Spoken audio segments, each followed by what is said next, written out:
Israel தேசத்துல இருக்கிற முக்கியமான இடங்களை தொடர்ச்சியா நம்ம இந்த சேனல்ல பார்த்துட்டு வந்துட்டு இருக்கிறோம். அந்த வகையில ஒலிவமலையில இருக்கிற முக்கியமான 7 இடங்கள்ல இன்னைக்கு நம்ம 3வது இடத்தை பத்தி தான் பார்க்க போறோம். அந்த இடத்தை பத்தி தெரிஞ்சுக்க நீங்க ஆர்வமா இருப்பீங்க அப்படின்னு நம்புறேன். அதுக்கு முன்னாடி இந்த சேனலை முதல் தடவையா பாக்குறீங்க அப்படின்னா மறக்காம சப்ஸ்கிரைப் பண்ணிக்கோங்க. இப்போ வாங்க வீடியோக்குள்ள போலாம்.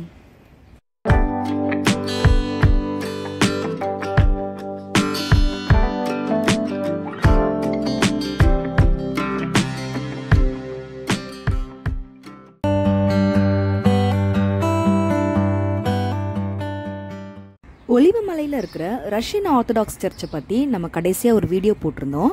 அதுக்கு ஒரு சிஸ்டர் இந்த இடங்களை யாருமே காமிச்சதில்லை அப்படின்னு கமெண்ட் பண்ணியிருந்தாங்க. நிஜமாவே அந்த கமெண்ட் எனக்கு ரொம்ப என்கரேஜிங்காக இருந்தது. Thank you sister.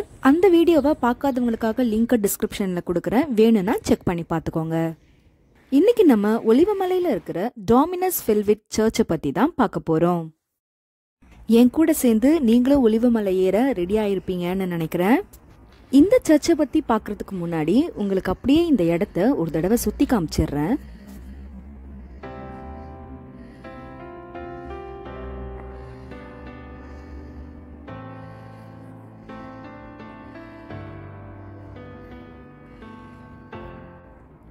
இப்போ வாங்க இந்த சர்ச்சை பற்றின டீட்டெயில்ஸ் பார்க்கலாம். டாமினஸ் ஃபெல்விட் அப்படின்றது ஒரு லத்தீன் வார்த்தை. இதற்கான ஆங்கில அர்த்தம் வந்து தி லார்ட் வெப்ட். தமிழில் தேவன் கண்ணீர் சிந்தினார் அப்படின்னு பொருள். சர்ச்சோட என்ட்ரன்ஸ்க்கு வந்துட்டோம். உள்ளே போயிட்டு நம்ம இன்னும் நிறைய விஷயங்களை பற்றி தெரிஞ்சுக்கலாம். இந்த இடத்தோட வரலாறை பற்றி பார்த்தோம் அப்படின்னா கிமு 136ஆம் ஆண்டில் இருந்து 2ஆம் தேவாலயம் இருந்த அந்த காலகட்டம் வரைக்கும் இருந்த கானானியர்களோட கல்லறையான நெக்ரோபோலிஸ் அப்படின்ற அந்த கல்லறையை வந்து இங்கே கண்டுபிடிச்சிருக்கிறாங்க. அந்த நெக்ரோபோலிஸ் அப்படின்ற அந்த கல்லறைகளில் இருந்து எடுத்த மீதி இருந்த எலும்புகளை வந்து இந்த மாதிரியான பெட்டிகளில் போட்டு வச்சிருக்கிறாங்க.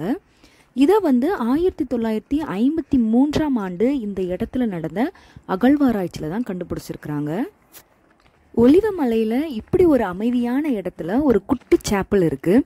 நிறைய பேருக்கு இது தெரியுமா அப்படின்றது எனக்கு தெரியல. இதுக்கு முன்னாடி இந்த சர்ச்சை பற்றி நீங்கள் கேள்விப்பட்டிருந்தீங்க அப்படின்னா மறக்காமல் கமெண்ட் செக்ஷனில் சொல்லுங்கள். இந்த சர்ச்சோட ஆர்கிடெக்சரே ரொம்ப வித்தியாசமாக இருக்கும். ஒரு நீர்த்துளி மாதிரி வடிவமைச்சிருப்பாங்க.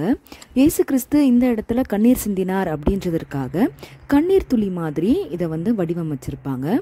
இந்த சர்ச்சோட அந்த ரூஃப் டாப்பில் பார்த்தீங்கன்னா 4 துருத்திகள், அதாவது ஜாடி இருக்கும்.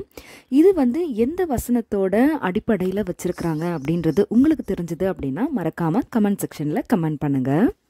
இப்போ வாங்க நம்ம சர்ச் உள்ளே போயிட்டு பார்க்கலாம். சர்ச்சோட என்ட்ரன்ஸ்லேயே வந்து போஸ்ட் கார்ட்ஸும் பேம்ப்ளெட்ஸும் வச்சுருந்தாங்க. ஒரு போஸ்ட் கார்டு வந்து 2 ஷெக்கில்ஸ். நீங்கள் வந்து அங்கே இருக்கிற அந்த காணிக்க பெட்டியில் காசை போட்டுட்டு உங்களுக்கு தேவையானதை எடுத்துக்கலாம். இந்த இடத்துல 5ஆம் நூற்றாண்டை சேர்ந்த பைசாண்டியன் பீரியடில் கட்டப்பட்ட ஒரு சர்ச் இருந்திருக்குது. அதோட ஃபவுண்டேஷனுக்கு மேலே தான் இப்போ இருக்கிற இந்த சர்ச்சை கட்டியிருக்கிறாங்க. இந்த சர்ச்சோட விசேஷமே இந்த சர்ச்சோட ஆல்டர் தான். இந்த சர்ச்சோட ஆல்டரை பாருங்கள், எவ்வளோ பிளெயினாக ஒரு கிளாஸ் மட்டும் இருக்குது அப்படின்னு. இங்கே இருந்து அப்படியே நீங்கள் நேராக பார்த்தீங்க அப்படின்னா ஜெருசலேமில் இருக்கிற 2ஆம் தேவாலயம் இருந்த அந்த இடம் அப்படியே தெரியும். இப்போ அந்த இடத்துல இருக்கிற அந்த டோம் ஆஃப் ராக்கும் இந்த ஆல்டரில் இருக்கிற அந்த கிராஸும் ஒன்றோட ஒன்று பார்க்குறதுக்கு ரொம்ப அழகாக இருக்கும்.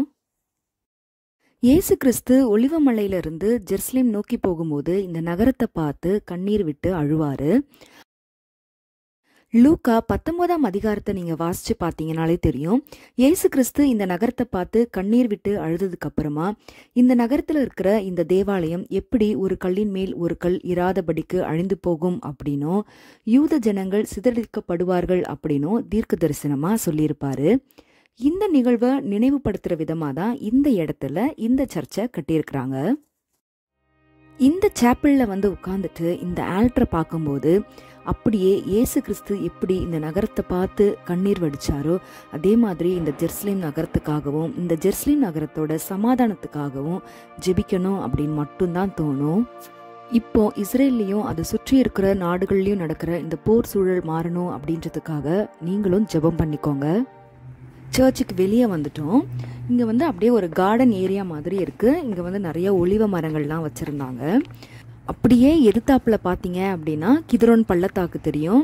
அதுக்கப்புறம் மோரியா மலை தெரியும். அங்கே இருக்கிற அந்த டோம் ஆஃப் ராக் தெரியும். அதுக்கப்புறம் ஜெருசலேம் நகரத்தோட மதில் சுவர் தெரியும். அப்புறம் அங்கே இருக்கிற கிழக்கு வாசல் தெரியும். அதுக்கப்புறமா ஒலிவ மலையில் இருக்கிற மேரி மேக்டலின் சர்ச்சோட அந்த ரூஃப் தெரியும்.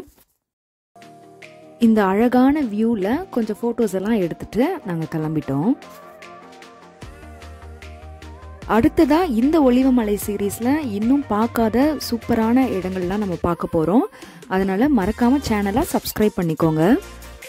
இந்த ஒலிவமலை சீரீஸை தொடர்ந்து பார்த்துட்டு வர உங்களுக்கு இந்த வீடியோ இன்ட்ரெஸ்டிங்காக இருந்திருக்கும் அப்படின்னு நினைக்கிறேன். உங்களுக்கு வந்து இந்த வீடியோ பிடிச்சிருந்தது அப்படின்னா மறக்காமல் இந்த வீடியோவை லைக் பண்ணி உங்கள் ஃப்ரெண்ட்ஸ் அண்ட் ஃபேமிலிஸோட மறக்காமல் ஷேர் பண்ணுங்கள். அடுத்த வீடியோவில் உங்களை எல்லாம் சந்திக்கிறேன். அது வரைக்கும் பாய். தேங்க்ஸ் ஃபார் வாட்சிங்.